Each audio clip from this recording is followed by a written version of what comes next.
amazing to interview. So we will start with a rapid fire round just to break the ice. You get 3 passes. In case you don't want to answer a question, you can just say pass. But try to keep your answers to one word or one sentence only. Okay, let's start. At what age do you want to retire? Never want to retire. Never want to retire? That's amazing. How long does it take you to get ready in the mornings? 15 minutes. Can't believe. Okay. Most embarrassing moment of your life? Being caught in my car having my lunch by my colleagues. Okay. Favorite color? Red. Red. What time of day are you most inspired? Early morning, 5 a.m. club. Really? Can't relate. How many hours of sleep can you survive on? 4 hours. Ras? Okay. Pick one. Mark Zuckerberg or Elon Musk? Pass. Pass. That's real. How do you relax? By listening to music. Music. What kind of music? I like instrumental, jazz. Okay. How many cups of coffee do you drink per day? 1 cup. 1 cup. Coffee or tea? Tea. Tea. A habit of yours that you hate? Procrastinating. The most valuable skill you've learned in life? To be patient. Your favorite Netflix show? Favorite. I don't know if you guys, anybody, it's not Netflix, it's called Gaia. And I'm watching a show which is called Transcendence and I love it. Okay. Morning routine, early riser or night owl? Early riser. Early riser. One word description of your leadership style? Collaboration. Collaboration. Top priority in your daily schedule? Meditation. Wow. Ideal vacation spot for relaxation? Anywhere close to the beach or mountains. Oh, that's nice that you live in Dubai. Key factor for maintaining work-life balance? Be very thoughtful about where you're spending time. That's the end for rapid fire. Now we'll move on to long-form questions. Okay. So, first question. As the head of architecture at Hewlett Packard University in Dubai, how do you ensure that the curriculum stay relevant in such a dynamic industry? So I just want to repeat, it's not only that the profession is dynamic, I think life itself is dynamic and the only constant is change. So how do we prepare for this constant change? So in the program itself, we have what I call as the 3-pronged approach. This 3-pronged approach essentially is how can you continue learning outside of the classroom? Learning does not stop when you grow or when you're outside the classroom. So we encourage this learning outside of the classroom. And the way we do this is by making sure that our students are outside the classroom, visiting architecture offices, they're going on field trips, they're actually getting the opportunity to interact with the real life scenarios. That is number one. The second one, which is very important, is because we want them to be relevant and we want them to be future ready too, we allow the industry experts to come into the classroom. So it's inside out and then outside in. And these industry experts actually become a part of our teaching faculty. They have practices in Dubai across the world and they come and teach our faculty. The last one, which is the third one, is also one of the very important ones. And the reason I say that is important is our students are doers. You need to learn by doing. So they get their hands dirty, very, very hands-on approach, and they are essentially making and doing, and then they're exhibiting their work, showcasing their work. So it completes that entire loop where now they get feedback from peers and industry also. Okay. Can you share an example of a recent curriculum update that reflects these trends? So a recent update I would be is because of the nature of the university, we're very global in nature and more architecture schools actually get into this format of being very siloed. We are only architecture, but it's important that these boundaries begin to get blurred. And because of the university itself, that is Heriot Ward, and the school within which the architecture program sits, we have a lot of opportunity for students across disciplines to collaborate. They can not only collaborate across disciplines, they can also collaborate across campuses. So essentially, we have this project which is called the Collaborative Project. This project allows students from architectural engineering, architecture, civil engineering to come together and then work towards a final project. The second one is we encourage our students to participate in international competitions, which is then them working on an international platform. And for that, we created what is called as the creative clusters, where students across cohorts, a year 1 student collaborating with the year 4 student, can actually join together as a team and then participate in these competitions. Okay, so the second question is sustainability is a key focus in architecture today. How does Heriot-Watt integrate sustainability design principles into its program? Right. So first, sustainability, I feel, is the most cliched word that we have right now.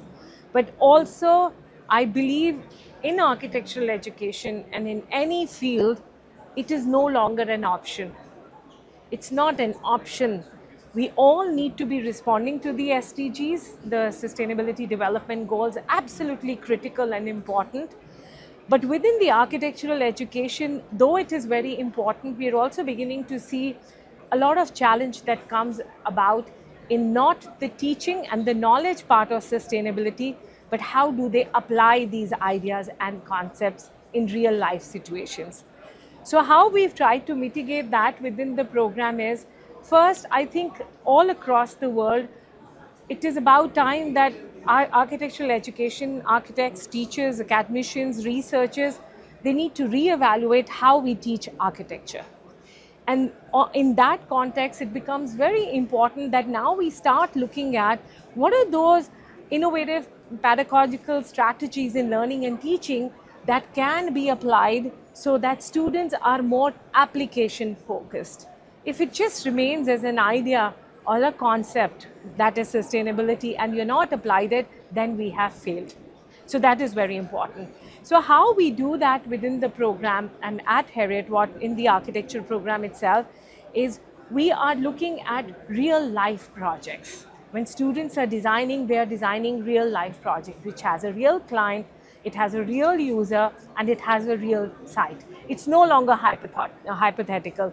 And why is it so important? Because unless the student understands the ground reality, unless the student interacts with people and the users, there is no opportunity to create sustainable design. Because sustainability is also social, it is economical, and then it is also environmental, right? So as long as the focus remains on the human, the people, and they understand that, they are able to then resolve how can they apply these ideas in creating design projects that are sustainable. Number two, I think, which is very, very important is how can we all collaborate together?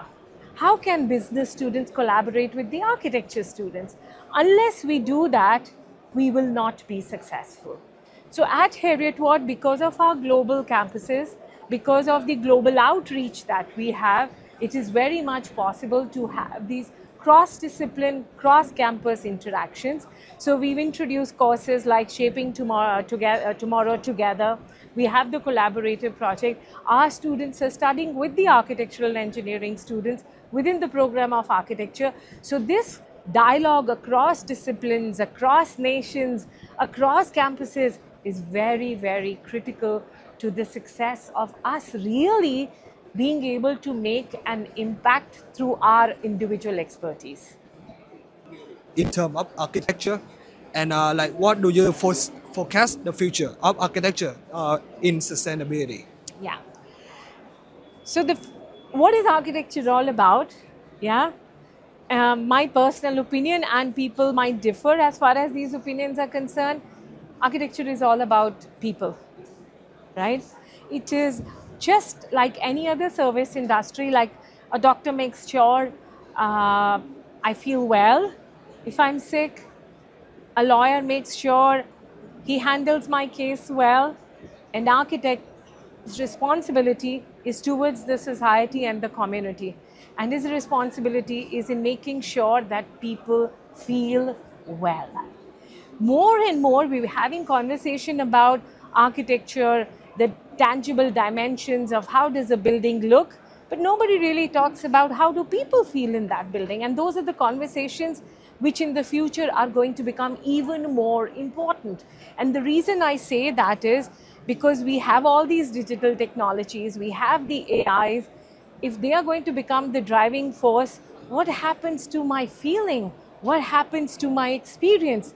That really needs to be the core focus, and allow these technologies and the AIs to drive how people feel and how well they feel, so that the impact becomes climate positive, it becomes people positive. So I have a sense of belonging. I feel I belong to a community, and wellness positive. If people are not well, no technology, no AI is going to really make the impact that we are looking for.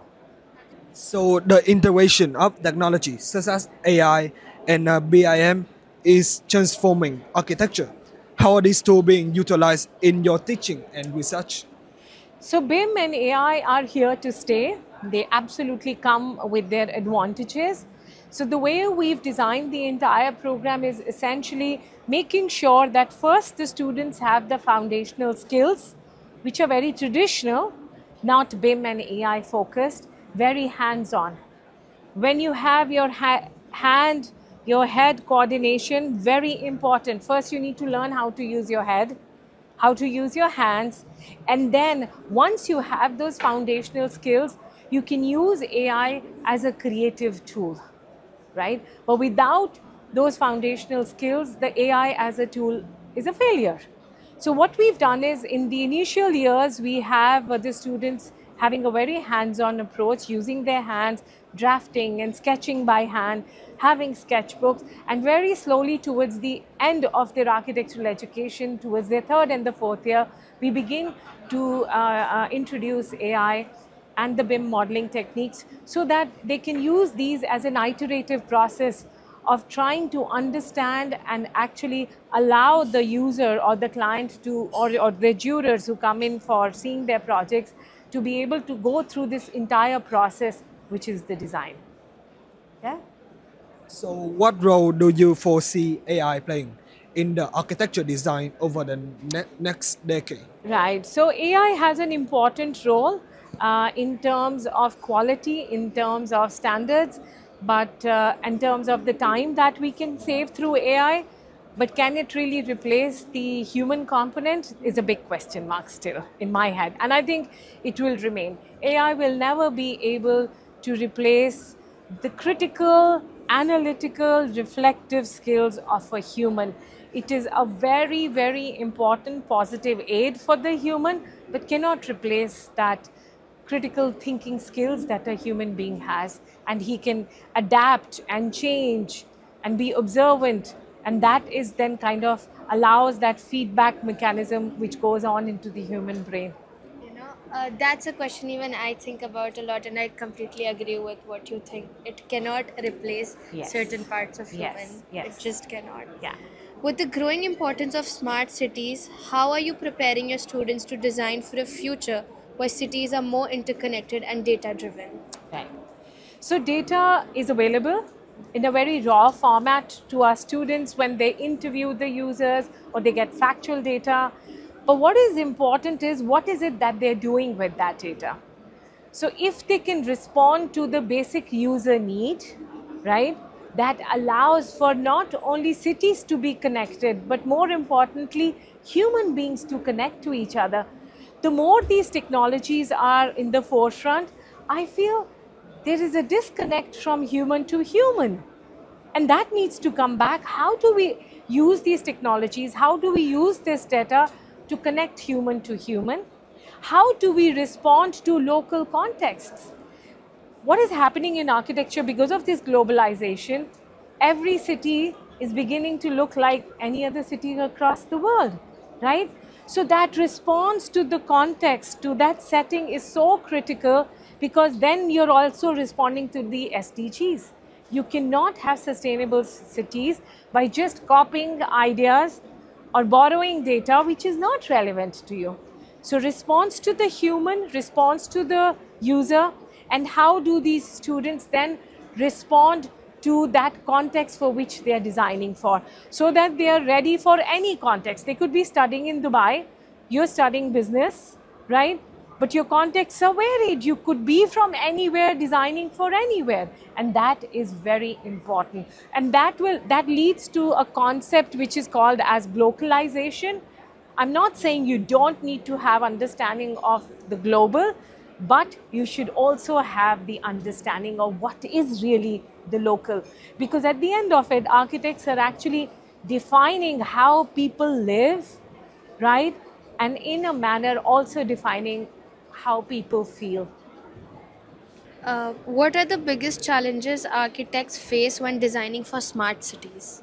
I think the biggest challenge right now is the cost that comes with it, the impact of that, which might be long term, and our responsibility as architects is actually to educate people.